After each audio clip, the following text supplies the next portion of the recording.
Tea green voice ద్వారా మీకు పరిచయం చేస్తున్న చెట్టు పేరు కదంబం లేదా కడిమి అని కూడా అంటారు.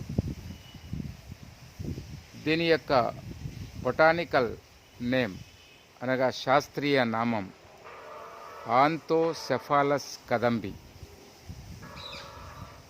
ఆంతోసెఫాలస్ కదంబి ముఖ్యంగా విద్యార్థులకు ఉపయోగపడాలనే ఉద్దేశంతో ఈ వీడియో చేయబడుతుంది. ఈ చెట్టుని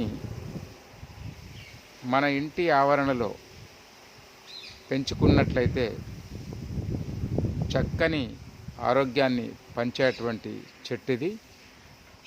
ఔషధపరంగా కూడా చాలా ప్రాముఖ్యత కలిగినటువంటి చెట్టు. పచ్చదనాన్ని పెంచుదాం, ఆరోగ్యాన్ని పంచుదాం. Thank you very much.